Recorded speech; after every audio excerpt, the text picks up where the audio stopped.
Ako di pa kuyawan si Sir Rod nagsulod. Ay, di Ako di wala. pa kuyawan. Good morning, Millionaire!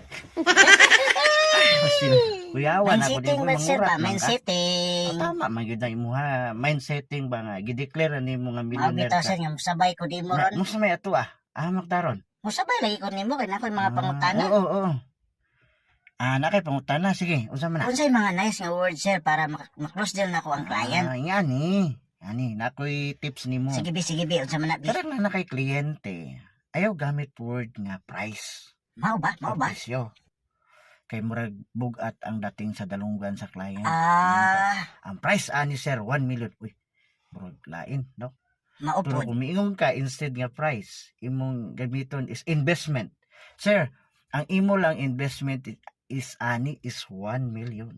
Di ba? Ito kung ako'y client, mas gaan paminawon. Makakawin siya, wow, investment. So, naay